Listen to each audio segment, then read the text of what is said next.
안녕하세요. 중국 주식 전문 채널 찐중투입니다. 오늘 중국 산업 주제는 부동산 동향 업데이트입니다.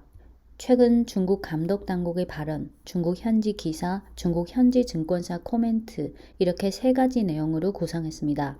부동산 정책 기조에 대한 보다 정확하고 섬세한 이해에 도움이 됐으면 좋겠습니다.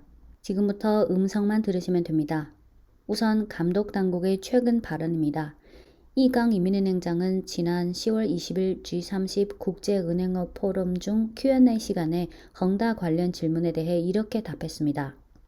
헝다는 하나의 부동산 기업이고 현재 주요 리스크는 채무 불이행, 일부 공사 중단, 기분양 부동산의 인도 불확실성 등이다.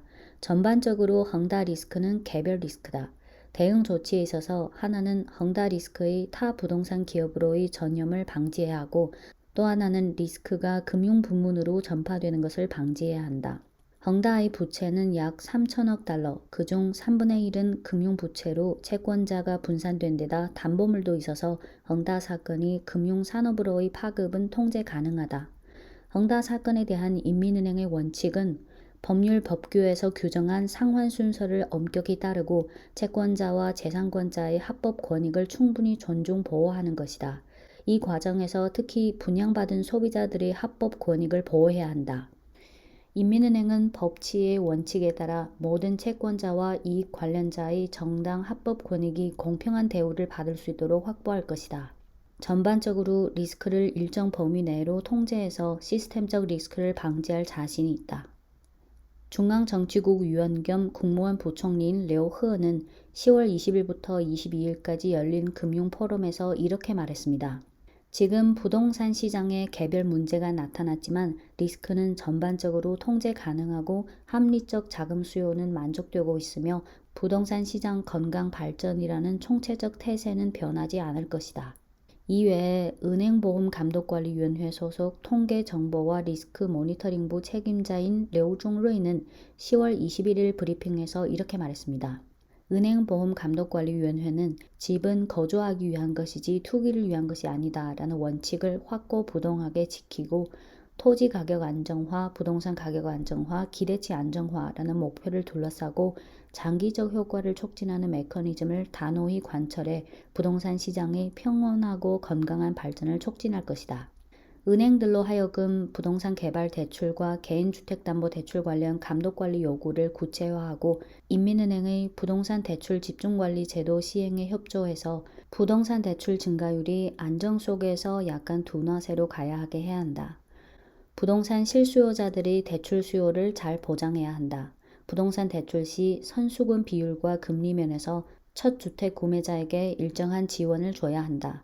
현재 은행들이 개인주택담보대출에서 90% 이상은 첫 주택 구매 대출이다. 이어서 10월 22일 오늘 아침에 나온 현지 기사 내용입니다. 10월 21일 저녁에 모 도시에 있는 국유은행 두 곳에서 대출 한도를 전면 완화했다는 소식이 인터넷에서 전파되는데 증권 중국이라는 언론사 기자가 21일 저녁 8시에 확인해 보니까 이 대출 한도 전면 완화라는 글을 올린 SNS가 이 글을 삭제했다고 합니다. 이와 관련해 이 기자가 모 은행에 문의해 봤는데 이렇게 답장받았다고 합니다.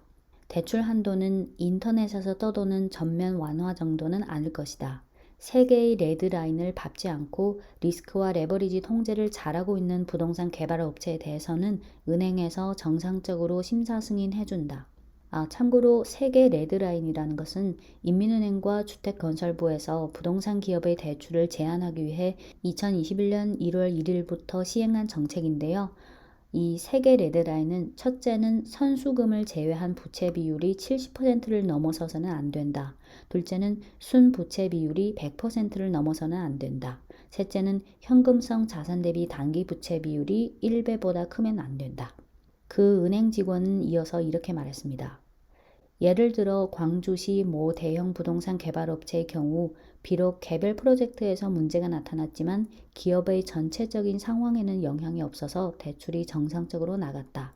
또 예를 들어 천진시의 모 대형 부동산 개발업체는 지금 상황이 호전돼서 이 세 개 레드라인 중 한 개만 미달이라서 적당한 상황에서 아마 상환 유동성에 대해 소폭 완화 처리해 줄 수도 있다.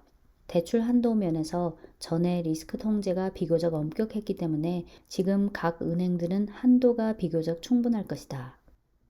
네, 이어서 현지 증권사 코멘트인데요. CICC가 지난 10월 19일에 부동산업에 관한 리포트를 2편 발간했습니다. 보고서 내용을 보면 9월에 이어 10월도 부동산 관련 데이터의 둔화세가 계속됐다고 했고 정책 기조에 대한 코멘트가 한 단락 있었는데 풀로 번역해 드리겠습니다. 소제목은 정책 면에서 아마 일정한 수위 조절이 있을 수는 있으나 전체적인 기조에는 변화가 없다. 단기적으로 부동산 시장의 하향 추세는 되돌리기 어렵다. 이게 소제목이고요. 내용은 다음과 같습니다. 부동산 관련 데이터들이 말해주고 있듯이 신규 주택 판매 면적의 전년 동기 대비 감소폭은 여전히 축소될 만한 조짐이 안 보이고 기존 주택시장 관련 지표를 보면 주택 구매자들의 관망 심리가 더 올라갔고 주택 판매자의 가격 기대치도 일부 하락해서 중단기적으로 부동산 가격은 여전히 하향 압력이 커질 것으로 보인다. 이런 배경하에 당사는 정책면에서 시장 안정화 차원에서 3분기에 과도하게 타이트했던 대출 한도에 대해 일부 합리화 수준으로 회복해주고 각 지역에서 현지 상황에 맞춰서 행정수단 조절을 할 가능성이 있으나 전체적인 부동산 정책 기조상 크게 완화하는 것은 어렵고 단기적으로 부동산 시장 하향 추세는 여전히 되돌리기 어렵다. 네, CICC 코멘트는 여기까지고요.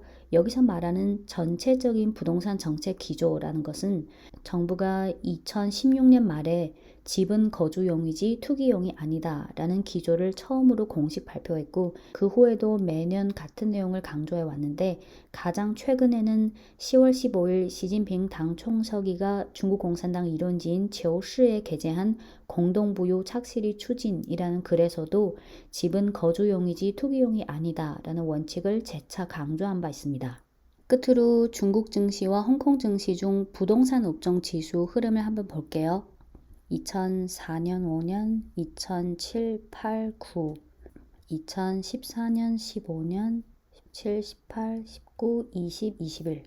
좀 짧게 보면 2018년, 19년, 20년, 21년. 좀 더 짧게 보면 2021년 1월, 2월, 3, 4, 5, 6, 7, 8, 9, 10. 과거에 이어 올해도 계속 하락세를 보이다가 한 8월부터 약간의 반등세가 나오곤 있는데 추세적 반등을 보기에는 너무 억지스러운 것 같아요. 이어서 홍콩 증시 중 부동산 업종 지수를 보면 홍콩 증시라서 이 업종 지수에는 홍콩 부동산 기업도 있고 중국 기업도 다 포함되어 있어요. 2021년 1월, 2월, 3, 4, 5, 6, 7, 8, 9, 10, 9월 20일쯤까지 계속 하락하다가 9월 하순부터 약간의 반등세가 나오고 있어요. 그 헝다 계열의 세 종목은 다 홍콩에만 상장되어 있어요. 네, 이상 이번 주 들어 중국 부동산 산업의 정책 기조 등 관련 동향을 업데이트 해드렸습니다. 네, 지금까지 중국 주식 전문 채널 찐중투였습니다.